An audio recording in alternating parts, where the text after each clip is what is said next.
Alright, last but not least, Taurus. This is a Taurus Sun, Moon, Rising, and Venus collective reading for the month of September. For your personal reading, kindly send me a direct message. Kamusta mga Taurus? Kamusta? Patiently waiting ba sa ating guidance?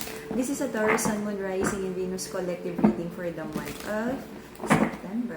Let's see, ikaw nang meron para sa ating mga Taurus.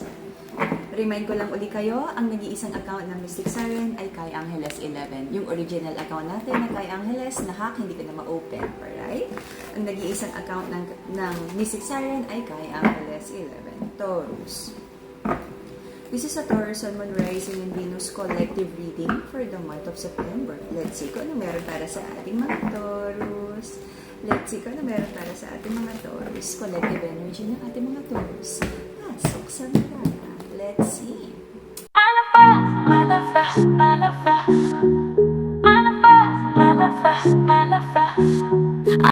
You're trying to connect with your intuition right now, but nalilito ka. Is this overthinking? Is this your intuition?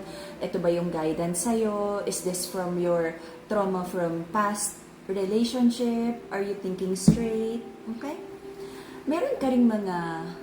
Kasi parang meron kang naaamoy na hindi magandang balita or situation na hindi mo gusto.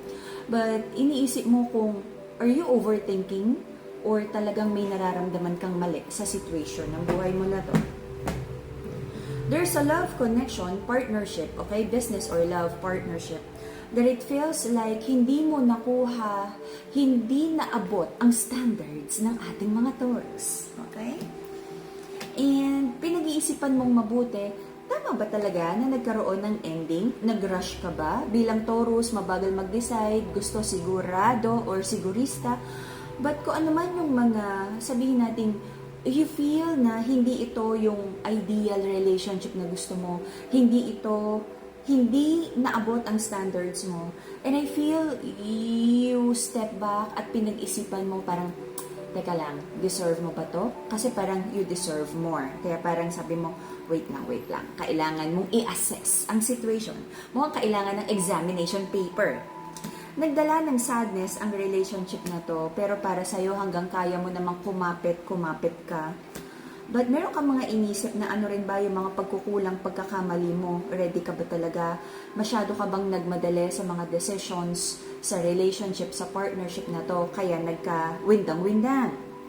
Sabi ng masculine sa connection na to, lahat naman ng alam niya at kaya niya to build, to make this connection stronger, ginawa niya. To build, to move forward. Build. But I feel, no, kumbaga, okay, credits to the masculine sa connection na to. Lahat naman ng kaya niya, yung best na alam niya, ginawa niya. But syempre, meron din tayong sabihin nating toxicity, yung mga bagay na dapat na outgrow natin, kailangan nating malagpasan kung ano man yun, and for us to evolve to a better situation ng sarili natin. Okay? For some of you, may nakikita akong non-traditional relationship or same-sex connection. Okay? The Wheel of Fortune, sobra-sobra kang nag-e-imbestiga. Abangers ka, Taurus. Abangers ka ng Wheel of Fortune sa buhay mo. Abangers ka ng mga good news, good blessings para sa'yo. Okay? Sabi mo, lahat naman ng pinagtatrabahuhan mo ay para sa long-term goals, family, okay? Mga taong malapit at mahal mo. Okay? Marami kang plano and you're waiting for a good news dahil may investment, okay? May investment, may pera kang hinihintay. And I feel right now, with the Five of Pentacles, this is like a loss of money or the energy of, you feel na kulang, na meron kang inaabangan na magandang blessing na makakasagot dito sa energy of luck pagdating sa finances. Maraming dishonest energy pagdating sa relationship, home life, family. Pero sabi mo, sige, pasensya lang. Na parang family ay, what do you call that? Hindi natin mapipili kung sino yung kasama sa pamilya. Kaya sabi mo is like patience, okay? Na pakisamahan hanggat pwede with the temperance card. May misunderstanding, may mga differences sa ugali.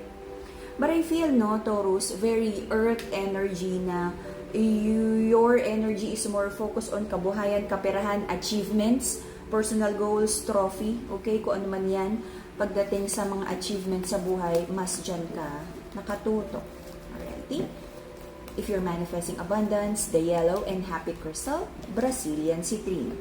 If you're manifesting harmony and healing of the heart chakra, Madagascar rose quartz, the pink crystal.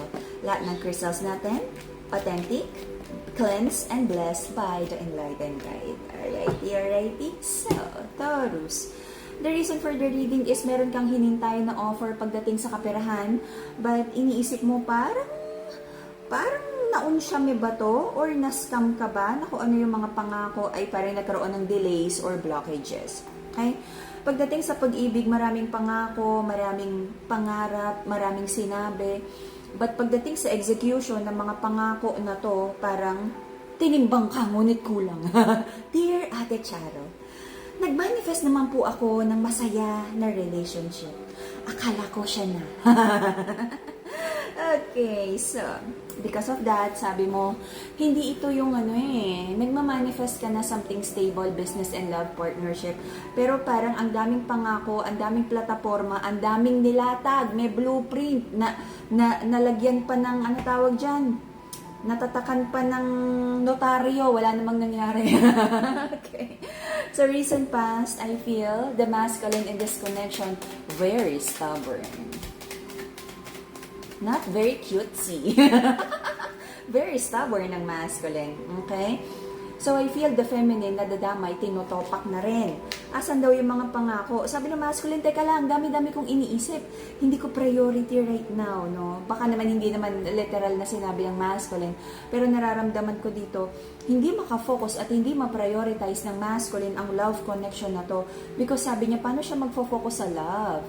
Yung alay niya na dote, yung alay niya na financial stability at magandang buhay sa feminine, hindi niya makuha, hindi niya masungkit.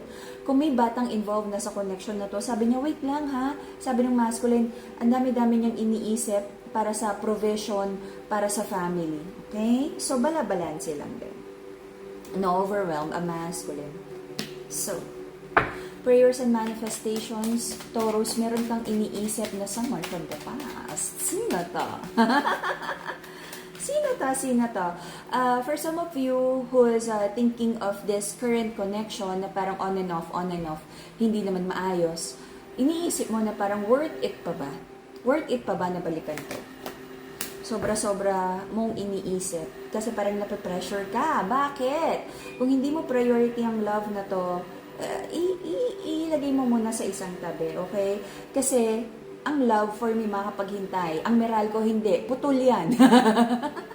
So, kabuhayan muna tayo. Okay? So, I feel the masculine in this connection. Sabi niya, totoo naman ang kanyang love for the feminine. Okay? The courage to do your manifestation and for good luck, the carnelian, the orange crystal, to balance your energy and anti-negative energy and to protect yourself from evil eye, Madagascar black tourmaline. Okay, so, sabi ng masculine sa connection na to, ready naman siya for commitment and love.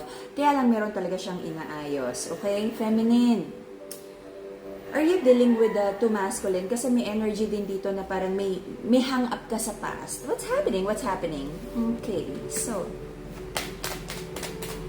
sabi ng person ng mga Taurus, abangers, no? Sabi ng feminine, hinihintay niya yung full commitment ng masculine. Sabi naman ng masculine, wait lang, may inaayos lang siya sa kanyang kabuhayan, kaperahan.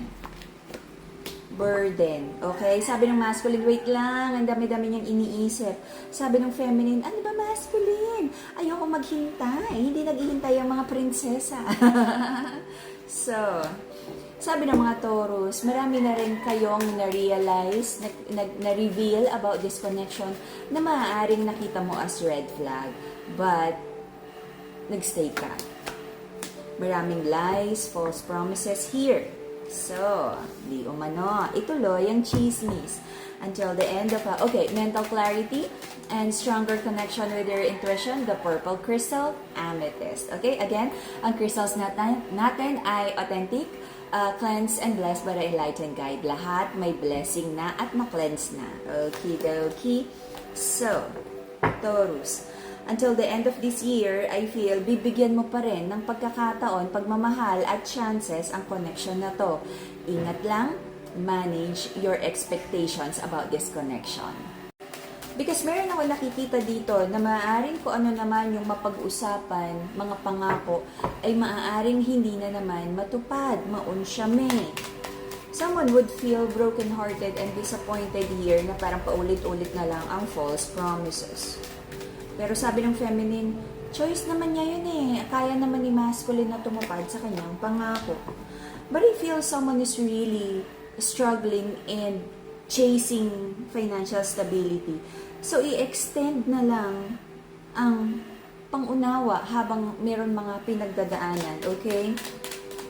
Wala naman ako nakikitang hiwalayan here. Okay. Oh, you see? Andyan pa rin kayong dalawa. But I feel, even the feminine, kung marami pang inaayos at may blockages pa si masculine, I feel the feminine would also, like, focus muna sa kanyang finances. Maraming kailangang i-build. I don't know kung anong nangyari, na-scam, nalugi, nag-start ng negosyo, nagre-rebuild ng kung ano man. Kasi parang malalim yung panggagalingan, no? If you're, kumbaga sa building, parang ang lalim ng pundasyon, malalim yung panggagalingan mo going up. It's either you hit rock bottom at kailangang malaki ang ayusin sa finances, sa financial stability, or you are parang excavating na malalim na pundasyon because alam mo, mataas yung pangarap mo.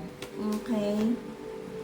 I feel talaga hindi mapaprioritize ang love for now. So, may mga disappointments. So, nasa sa inyo na to kasi dapat pareho kayo ng readiness. If the other person is not ready, hindi talaga mag-work out kasi parang mamadaliin yung isang person na, tara na, ba't ang tagal mo? Bakit puro katrabaho? Bla, bla, bla. Okay? And the other person, especially yung masculine, na alam naman natin, most, no, hindi ko sasabihin lahat, most ng masculine, ng mga lalaki, priority na talaga, pride nila yan eh, na may na-build sila, may maipagmamalaki silang investment, bahay, or kung anumang anything tangible, you know. Sabi ng masculine kasi kung ano man yung ginagawa niya, damay naman sa blessing at stability na to. Ang feminine, hindi makafocus ang masculine. Okay, feminine, extend mo ang iyong pangunawa kung kaya. But kung nagmamadali ka sa love, I don't feel that this connection is ready for the love that you want. Alrighty? So, let's see ang ating bonus reading. Alrighty? And that will be the Taurus reading for the month of September. See you again in a few days for your bonus reading. And PM me for your personal reading. Ang nag-iisang account ng Mystic Siren ay kay Angeles 11. Alrighty? Ang ating crystals, maaari ko pa rin ibigay sa inyo ng promo price. PM lang. Bye-bye, Taurus!